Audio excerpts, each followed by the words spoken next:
All right, we're going to talk about critical information that you find on these block maps. We're going to go over some stuff about where the block is. We're going to talk about how big the block is, what this thing here, the legend, talks about. We're also going to talk about features on the map, including these different planting units and standard units. And finally, how to read this chart to figure out what to bring in terms of trees. I'm going to try and bear with me on my video skills. I'm going to zoom in on the top right column here. So this information, the green lettering, is the licensee, the permit, and the block number. What you need to know is that this is going to be the same for most of your blocks, and that matters very little. This 47C and 55 matters. The 55 in particular is the block number.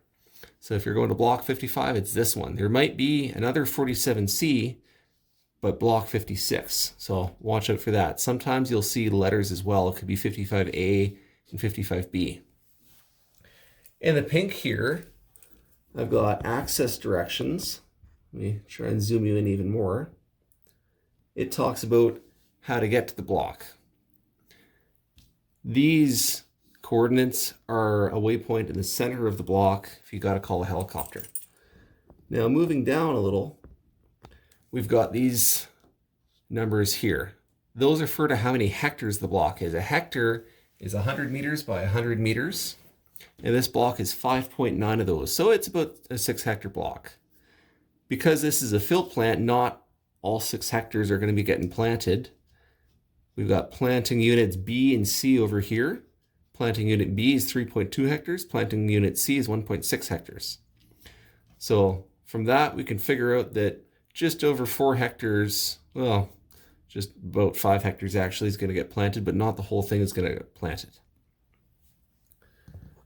If I angle you down some more here to the legend, a legend, by the way, consists of all these symbols that are on the map, and this is where you go to figure out what they are.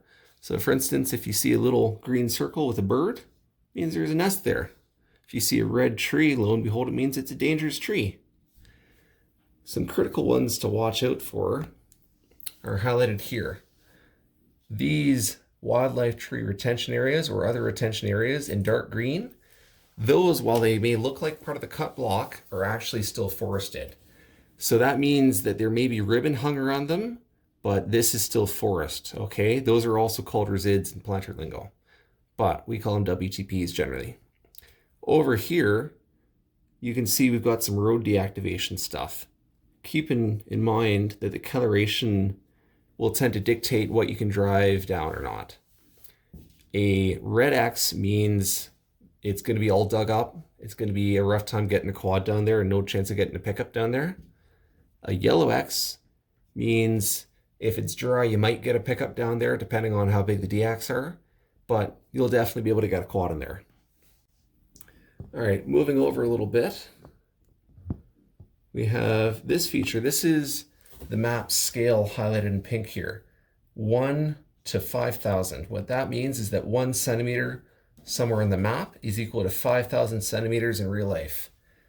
This translates to a centimeter on the map is 50 meters in real life. Now, if we move up to this map here, then you can see these dark green areas are WTPs. So those are going to be forest. This brown line inside the block, as you may have guessed, is the block road. If you look here, you'll see SU1 as well as a B and a C highlighted. Those are really important, and those are something you want to pay attention to because it's going to help you out a lot in the field. The SU1 refers to standard unit 1. In this map, there's only one standard unit, but many maps will have 3, 4, even more standard units. And in those standard units, you may have different densities and you may have different minimums. So you really got to watch that so you don't do something wrong or make your life way harder than it has to be. In this case, the C and the B are our planting units. They correspond to those planting units up there. It's important to know where these boundaries are. This boundary here, for instance, is an arbitrary boundary. You're not going to know where that is. You're not going to be able to see that as you're walking through the bush, or sorry, through the block. And if the specs are different between these two, that could be critical. For instance, if this yellow one only took one type of tree and this one took a different type of tree, you'd have to know where that boundary is. So that's something you're going to want to either have Avenza maps going for or flag out as soon as you get to the block so you can keep track of where it is. Moving down to the chart here now. Yeah, almost. There it is. We've got a whole bunch of information and it's super easy to get intimidated and caught up. Luckily, a lot of it is redundant and a lot of it doesn't matter. The things that you need to keep in mind are the minimums. 2 meters. That is for both standard unit B, planting unit B, and the purple unit, planting unit C. The other thing you're going to watch is your mix percentage. These planting units have two different types of trees. The PLI stands for pine and the SX stands for spruce. This means heavy on the pine, light on the spruce, 80% pine, 20% spruce. These seedling labels are important as well. Different blocks require different types of pine and different types of spruce. So make sure that the number on the boxes that you bring corresponds to the number on the map. Okay, allocated. This is how many trees are allocated to be planted on the block. Pretty self-explanatory. Now, when I talked about redundant information, then we've got the same MITD, 2 meters. MITD is minimum inter-tree distance. That is your minimum spacing between trees. At the bottom here, we've got those seedling labels again, same as up there. Pine, spruce, and the total number of trees allocated. So when you're loading, you can pretty much ignore this and just look at this information down here in the gray boxes and bring that. You'll get the same trees that you need because it's all the same information. Now we're going to get into a little bit of these notes here. The first thing we're going to take note of here, fill plant. I'm going to underline that just so it's real clear. Fill plant means that there are already trees in the block, and that is going to affect the next word that we're going to take note of here, this allocate 600. People get real confused about allocate 600 versus target 1400, and I'm going to try and break it down. Target 1400 means that they're targeting 1400 stems per hectare. If you reference back to the other videos, 1400 stems per hectare, you divide it by 200, that's 7 trees per plot. That means that they're aiming for 7s. They want 7 trees total per plot here. Allocating 600 means if we divide that 600 by 2, we get 3. They're just trying to say that they want to have 7 trees per plot, and they think you're going to have to add 3 trees per plot on average. Some plots you're going to have to add none, some you're going to have to add 7, but they think on average you're going to be adding 3 trees per plot. The other notes here, target northeast side of obstacles, respect healthy naturals, exhibiting good form and vigor, scrape grass mat 15 by 15 centimeters. Those are items that are going to help you avoid replants and issues later on. So make a point of reading those.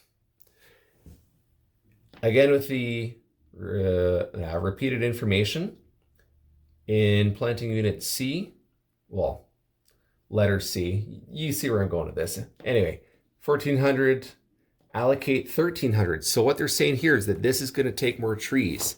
Allocate 600 means that this needs less. Allocate 1300 means that this needs more. So when you're building your caches,